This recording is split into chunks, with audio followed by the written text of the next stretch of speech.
Tonight, another apparent assassination attempt on Donald Trump at his Florida golf course. Hello, I'm Pamela Medlen. This is ABC News.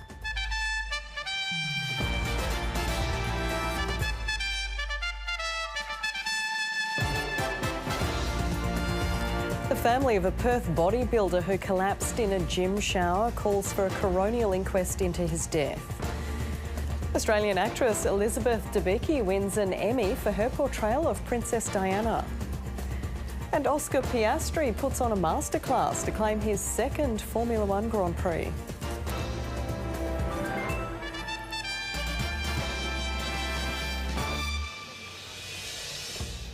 Donald Trump has survived another apparent assassination attempt. This time, the Republican nominee for president was on his golf course in Florida when a Secret Service agent opened fire at a man believed to be holding an assault rifle. The suspect has been arrested and identified as authorities probe for what motivated the would-be assassin just 7 weeks out from Election Day. North America correspondent Barbara Miller is in West Palm Beach, Florida. I think one has like a rifle pointed to the car or something. The moment when another apparent assassination attempt on the former president ends in an arrest. They got 30 vehicles blocking the highway. The suspect is taken into custody after seemingly trying to flee. Authorities allege the man was hiding in bushes near Donald Trump's golf course in West Palm Beach, Florida, when a Secret Service agent noticed the barrel of a gun sticking out. We are not sure right now if the individual was able to take a shot at our agents. Donald Trump was a short distance behind the agent who opened fire. They have an agent that jumps one hole ahead of time to where the president was at. And he was able to spot this rifle barrel sticking out of the fence and immediately engage that individual. Had he not been seen, he could have had a clear shot. Between 300 and 500 yards. But with a rifle and a scope like that, that's not a long distance. Police say the suspect ditched his weapons, an AK-47, a GoPro camera, scope and 2 backpacks as he fled the scene. US media have identified the suspect as 58-year-old Ryan Wesley Routh, a man with strong views on world politics. He had apparently travelled to Ukraine after the Russian invasion and was turned down when he tried to sign up to fight. I have no military experience, so they're like, you're not an ideal candidate. But he seemingly ran this website encouraging Westerners to fight for Ukraine, and another advocating for an international legion for Taiwan. Thank you. This comes only 2 months after Donald Trump narrowly escaped death when a gunman opened fire at a rally in Pennsylvania. The head of the Secret Service resigned after it, admitting it was the agency's worst failure in decades. There will now be more questions about how someone could have been close enough to threaten the former president's life again. He's not the sitting president. If he was, we would have had this entire golf course around it. But because he's not, the security is limited to the areas that the Secret Service deems possible. President Joe Biden issued a statement saying he had directed his team to ensure the former president's continued safety. Vice President Kamala Harris, the Democratic presidential nominee, echoed those sentiments, writing, "Violence has no place in America." The Republicans' running mate, J.D. Vance, says he spoke to Mr. Trump before the news was public and that Mr. Trump was amazingly in good spirits. In a post on social media, the Republican leader thanked people for their concern and well wishes and reiterated that he was safe, praising law enforcement for its response. Donald Trump has events scheduled this week, including a town hall in Michigan in a couple of days' time. And pushing ahead would fit with the fighting stance his supporters have come to expect from him. But it's hard to see how events here would not have some impact on campaigning over the next 50 days until the election. As for the polls, well, they've shown very little movement through a previous assassination attempt, a change of candidate, and 2 noteworthy debates. All the signs are that despite its remarkable twists and turns, 2024 remains a very close race. Barbara Miller, ABC News, West Palm Beach, Florida. The family of a Perth bodybuilder who lay unconscious in a gym shower for 15 hours has called for a coronial inquest into his death. Almost 4 weeks ago, 33-year-old Giuliano Peroni had been working out at a 24-hour gym in Wanneroo when he felt unwell, made his way to a shower cubicle and collapsed. His parents want to know why he went undetected for so long. Daniela Peroni says the anguish of losing her son Giuliano is beyond words. I'm never going to hear his laugh again. Never. I'm never going to touch him. I'm never going to kiss him. Nothing. The 33-year-old had been working out at a 24-hour gym in Wanneroo when he felt unwell and went into a shower cubicle. CCTV just shows him going in there and he must have collapsed about 7:15 and wasn't found until 10:30 by the police. On the floor, under a cold running shower. Police found him by pinging his mobile phone and had to break the door down to get to him. Giuliano, who has a 3-year-old daughter, died after 2 weeks on life support. I just want to know how someone can be left in a gym shower for 15 hours. Because if he was found earlier, he would still be here. The Peroni family wants a coronial inquest into Giuliano's death so it can shine a spotlight on the gym industry and explore whether tighter regulations are needed. There have to be so many changes because no way we want another family to go through what we've been through. They appear to have the backing of the Premier. But I do want to make sure that that family get answers. And, of course, the best way to do that is to have an independent inquiry. Giuliano's family believes there needs to be a checkout system at 24-hour gyms, something AusActive, the peak body for the fitness industry, is open to. Whereby if a customer or a client stays in that gym for too long, it can sort of set off, not an alarm, but sort of a warning to go and check on the facilities in that place. We'd also encourage our members to make sure they have not just duress alarms and duress halyards in the wider gym, but consider putting duress alarms into the bathrooms as well. The owner of the gym, which the ABC is not naming for legal reasons, has offered his sympathies, but has not answered questions about staffing levels and how often the shower area is checked. Giuliano's family is now seeking legal advice. Nadia Mitsopoulos, ABC News. A long-awaited coronial inquest into the mysterious death of 21-year-old Josh Warneke in 2010 has begun in Broome. It will be heard in the town for another 2 days before concluding in Perth next week. A mystery that's lingered for more than a decade. It's now a matter for the state coroner to determine what happened to 21-year-old Joshua Warneke. And this is about a young man who had his life taken for no apparent reason. Justice must be done. 14 years after his body was found with significant injuries following a night out in Broome, the inquest began with the coroner walking and retracing his final moments. I think it's really important to take Joshua from someone on camera and someone on a piece of paper to a young man who was out doing what every young man should be doing. He was also conscientious enough to walk home. And, you know, that ended up being his failings. The case gained national attention after a bungled police investigation led to the wrongful conviction of Kiwakura man Gene Gibson in 2014. But Mr Gibson, whose conviction was overturned in 2017, will not be appearing as a witness as a result of his acquittal, something Mr Warneke's mother is disappointed about. It would be invaluable to call many witnesses to this because of the complexity of the case. I think Gibson, it would have been valuable. During opening remarks, Coroner Ross Foliani was told that not all key witnesses could be located due to the passage of time. The inquest is looking at 3 potential causes of Mr Warneke's death: that he was hit with a weapon, hit by a vehicle, or a combination of both.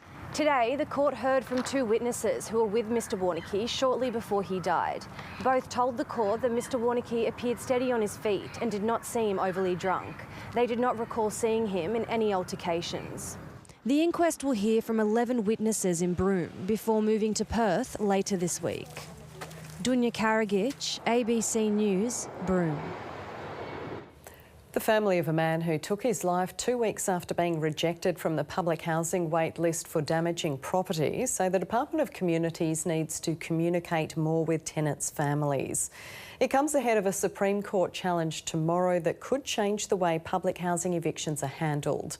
And a warning, this story discusses suicide and includes the image of an Indigenous person who has died. Gail knew her brother Geordie had been having problems with his public housing property after their mum died. That's John, and that's my baby brother Geordie. But she wasn't aware of the full extent. I don't know what the problem was that they'd said to him, because he didn't tell me. All he come home and he was swearing and carrying on and shouting. He was too much in his own mind. Geordie was evicted after verbal threats to neighbours and staff and reports of fires, according to the Department of Communities, allegations his family disputes. He stayed in this shed out the back of his sister's as he tried unsuccessfully to get back on the public housing wait list. In October last year, a review of the decision confirmed his rejection, but didn't clearly explain the steps he could take to get back on the wait list. The 52-year-old took his life at Gail's home 2 weeks later, found by her husband Leonard. They wonder if he understood he wasn't blacklisted for life and wish the Department of Communities had approached them as Geordie's family to help him understand what was happening. Dad had dealt with Gail as well. She could have helped them through that difficulty, because he does listen to her. We knew what was happening with him at home, but we didn't know what was going on between those people. Housing advocate Betsy Buchanan has supported Geordie's family. She says he was also a victim of institutional child abuse and so should have been better supported by the department. I hope that they will stop evicting victims of child abuse, because often the behaviour that they worry about is caused by the abuse, and there are plenty of ways of dealing with that aren't so punitive.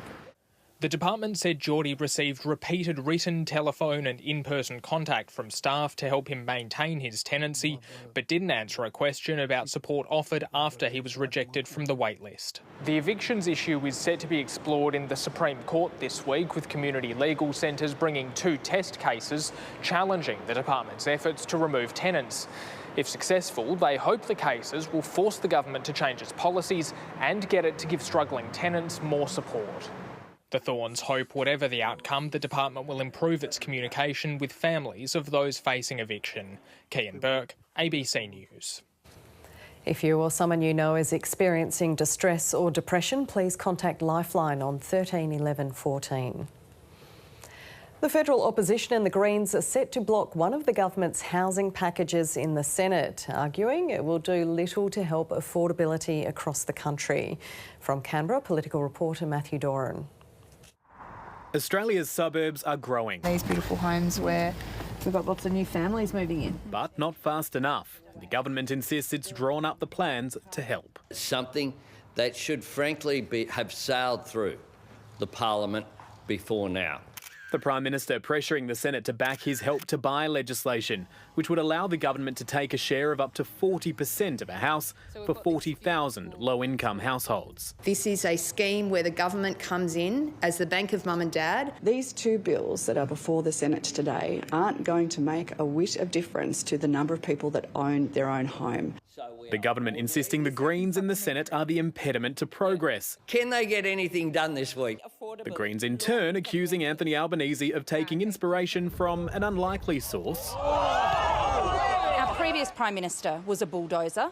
Let's not forget, that didn't end so well. I mean, give us all a break, really. The fiery debate spilling over in the chamber. The government is pulling a political stunt. Labor labelling the Greens' ongoing opposition to the proposal as evidence they're in cahoots with the opposition leader, Peter Dutton. And you empower him. You empower him. Now, this is such good policy. It was part of the Greens election platform in 2022. Our position that we took to the election was very different. It was a much bigger government-backed and government-owned scheme. Two Albanese government housing policies hang in the balance, and there is little doubt the government would like to see both through Parliament. But if the current impasse continues, the shape of an argument which will rage through an election campaign can be made out. Labor portraying the Greens as grandstanding obstructionists, while the Greens claim the government is too timid. On current indications, it could take voters to break the deadlock. Matthew Doran, ABC News, Canberra. Coming up on 7:30 with Laura Tingle, the builders going bust, leaving Australians without a home. My gut was telling me that the big red flags were obviously popping up. Insolvencies in the construction sector are at historic highs. It's pretty disappointing to see the building the way it is at the moment. All our materials have just skyrocketed. And I'll speak to the Federal Housing Minister, Claire O'Neill. At least 8 people have drowned while trying to cross the English Channel from northern France. An inflatable boat carrying around 60 people broke apart on rocks north of Boulogne shortly after setting off. 6 people were taken to hospital, including a 10-month-old baby with hypothermia. The survivors came from Eritrea, Sudan, Syria, Afghanistan, Egypt and Iran. It's thought more than 800 migrants arrived in Dover yesterday alone, and so far this year 45 people have died trying to cross to the UK. The death toll is rising in Central Europe after days of heavy rain caused widespread flooding and mass evacuations. A low-pressure system triggered downpours across several countries. 6 people have died in Romania and 1 each in Austria and Poland. Some of the worst rainfall has been in the Czech Republic, where 4 people are missing. Up to 10,000 people were evacuated from areas flooded by the raging Opava River. The Czech town of Jeseník has been completely cut off, with roads and rail lines underwater. On this day 49 years ago, the Australian flag was lowered in Papua New Guinea's capital to mark the end of 70 years of colonial rule. To mark the young nation's Independence Day, tens of thousands have turned out across the country as PNG celebrates progress and the challenges ahead. ABC correspondent Marion Farr reports from Port Moresby. The celebrations started early with fireworks over the capital. And as dawn broke this morning, whistles and cheers greeted the raising of PNG's flag on Independence Hill. A country of hundreds of tribes united. It was not too long ago when our fathers and mothers decided to forge the most diverse nation on the face of planet Earth into one unity. On this day in 1975, the Australian flag was lowered for the final time. It marked the end of almost a century of colonial rule under Germany, Britain and then Australia. Gough Whitlam said it was his proudest achievement in office to have birthed Papua New Guinean independence, and I think that's a wonderful legacy.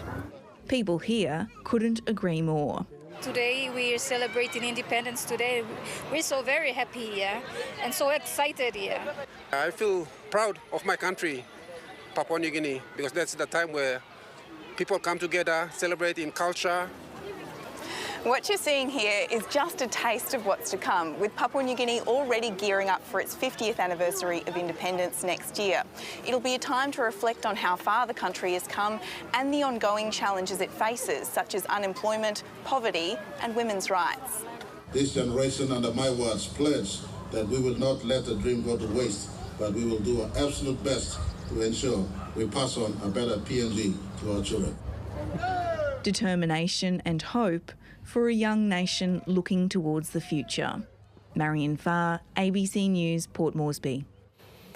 It's been described as a lost year where learning and engagement can take a dive.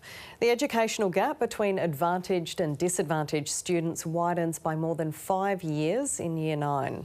Schools across the country have adopted a specialised program for Year 9 students in a bid to keep them on track. At St Patrick's High School in Tasmania's north, the Year 9 students dance to a different beat. There's less time in traditional classrooms and more time for things like aquaculture. housing and design, and cooking. This semester we're actually making cheese. I got to do photography for the first time. The specialised Year 9 program also includes rites of passage, involving reflection and outdoor challenges. It acknowledges that 14 and 15-year-olds do take risks. They want to be challenged. It builds resilience. When students hit Year 9, many are dealing with changes to their bodies, brains and experiencing social pressure. Schools have found Year 9 to be a bit of a tricky year. Some teachers have even gone so far as describing Year 9 to me as a bit of a lost year. The data shows a downward slide in results from primary school to Year 9. The gap between advantaged and disadvantaged students becomes wider. That gap between students in the more advantaged families is about 2 years ahead of students from more disadvantaged families in Year 3. By the time students reach Year 9, that gap more than doubles. In reading, it's over 5 years. A number of government and non-government schools across the country have specialised Year 9 programs to keep students engaged. As these Year 9s head back to the classroom for their final years of school, they'll be armed with new skills and plenty of memories. I'm almost ready to take that big leap. And they're preparing us well, so I think we'll be okay. Fiona Blackwood, ABC News. Turning to finance, Australian shares are approaching their most expensive levels ever ahead of a widely expected interest rate cut from the world's biggest economy. Here's David Chow. Well, the share market was just a whisker away from hitting a new record, with the All Ords up by 0.2%. But I'm sure we all remember what happened a month and a half ago when we last reached those levels of exuberance. Now, this Thursday's US interest rate decision appears to be behind today's relative optimism. There's no question there'll be a rate reduction, but here, size matters. The odds of a big 50 basis point rate cut have jumped to 57%, which will likely lead to Donald Trump feeling very annoyed, as rate cuts usually benefit the party that's currently in power, even though they're not responsible for it. Staying overseas, Wall Street and Britain were relatively upbeat, while markets in Japan and China were closed for public holidays. And back home, Kaur jumped nearly 6% after announcing plans to sell its 25% stake in a Saudi aluminium operation for $1.6 billion. And at $143, Commonwealth Bank is close to hitting a new record. Now, that bank's an interesting one. When you compare CBA's share price with analyst estimates of how much it's expected to earn over the next year, it looks a bit overvalued, especially compared to the All Ords, BHP, JP Morgan, which is America's biggest bank, by the way, and even tech giants like Google, which have a lot more growth potential, especially in the world of AI. Now, in commodities, the price of gold hit a fresh record high, while oil and iron ore fell, and the Aussie dollar is buying 67.2 US cents. And that's finance. It was a night where a sweeping subtitled Japanese epic smashed records. Shogun dominated this year's Emmy Awards in Los Angeles and became the first non-English language series to win Best Drama. Actress Elizabeth Debicki was the only Australian winner, picking up a gong for her portrayal of Princess Diana. Capturing the essence of the People's Princess won Elizabeth Debicki the crown for Best Supporting Actress. Playing this part based on this unparalleled, incredible human being has been my great privilege. It has been a gift. But the night belonged to Shogun. The historic Japanese epic took home a record haul of 18 awards, including Best Drama. You guys greenlit a very expensive, subtitled Japanese period piece whose central climax revolves around a poetry competition. I have no idea why you did that. While its two leads became the first Japanese actors to win Emmys. The dark drama Baby Reindeer turned its creators' disturbing life experiences into TV gold. Take risks, push boundaries, explore the uncomfortable, dare to fail in order to achieve. Hacks was a surprise winner for Best Comedy, with an acting gong for its lead. The amazing Jean Smart. I appreciate this because I just don't get enough attention. And there was another standing ovation as movie star Jodie Foster won her first Emmy for True Detective. Well, This is an incredibly emotional moment. And chaotic kitchen series The Bear served up 11 awards. To all the Latinas who are looking at me, keep believing and vote. Vote for your rights. In an Emmy field that was more diverse than ever. Sarah Gerrithy, ABC News. Australian Oscar Piastri has claimed a Formula One win for just the second time in his career, taking out the Azerbaijan Grand Prix. The McLaren driver triumphed after an epic duel with Ferrari's Charles Leclerc. The Aussie flag flying high. Oscar Piastri, the toast of the Formula One world. The 23-year-old Victorian took the checkered flag for just the second time in his burgeoning career. It's the Aussie on top in Baku. To move up to fourth on the drivers' standings and elevate McLaren to the top of the team's championship. Yeah, I think considering where we started when I joined the team last year, we were literally last, and now we are leading the World Championships. The Aussie started from second on the grid. And foot to the floor as we go racing in Baku. And on lap 20, he made his move. Piastri down the inside, late on the brakes, makes the move stick. And Piastri takes the lead of the Azerbaijan Grand Prix. Went for a pretty big lunge, but managed to pull it up and then hung on for dear life for the next 35 laps. Ferrari's Charles Leclerc tried valiantly to wrestle the lead back. Piastri would persevere. When Sergio Perez and Carlos Sainz had a horror crash late, the Aussie would cruise to victory under a safety flag. Results like this definitely weren't possible 12 months ago for myself, so it's a massive team effort, and yeah, excited to see what the future holds. For a youngster in just his second Formula One season, that is certainly an exciting proposition. Next up for Piastri, the Singapore Grand Prix next week. Daniel Garb, ABC News. Now to the weather with Herlyn, Kaur. We've had a couple of days of spring weather. Herlyn will probably be wanting rain again soon. Yeah, I bet you do, Pamela. We had a warm spring weekend. There is a possibility of some rain on the way, but that's still about a week from now. Today, Perth reached a top of 24 degrees at about 3:30 this afternoon, from a low of 12.2 degrees around 20 to 6 this morning. Currently in the city, it is 17 degrees. Jacob was the state's coldest town, where temperatures fell to 3 degrees, while Derby and Columbaroo in the north climbed to a hot 38 degrees, the warmest spots today. On the satellite, we saw low to mid-level cloud with embedded thunderstorms over northern WA as well as the NT, but the rest of the state has been pretty much cloud-free.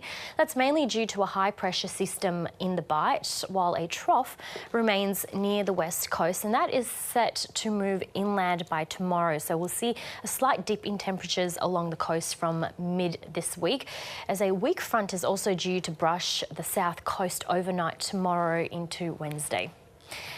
Nationally, it's mostly sunny tomorrow for Brisbane, 24 degrees. A nice sunny day in Sydney, 22. A frosty morning in the capital, but getting to a sunny 19.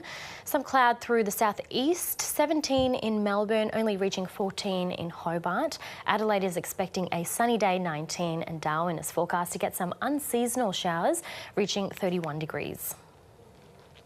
Back home and in the north, there are showers again forecast for some Kimberley towns, including Wyndham and Kununurra, with cooler tops in the high 20s. Windy in Karratha, 33, and mostly sunny across the Gascoyne, 29 in Denham and for Meekatharra. Sunny across the Goldfields tomorrow, with most towns heading for 27 to 28 degrees. Warmer across the central west, including overnight, with lows in the double digits, down to 16 for Kalbarri, reaching a top of 31, 30 in Mullawall.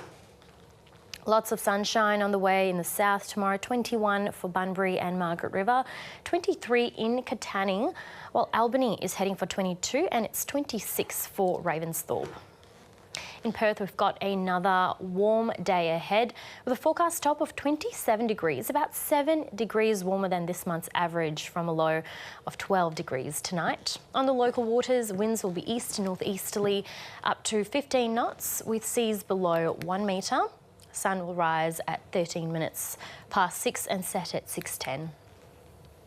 Looking ahead, we've got a run of sunny days coming up, but temperatures slightly dipping from Wednesday, 24 degrees then. On Thursday, 23, with Friday reaching a cooler 21 from a low of 9. Still got sunshine forecast over the weekend, 22 Saturday and 25 for Sunday, before possible change with showers on Monday. Pamela. Thanks for that, Herlyn. That's ABC News for now. We'll be back with you tomorrow. But stay with us now for 7:30 with Laura Tingle.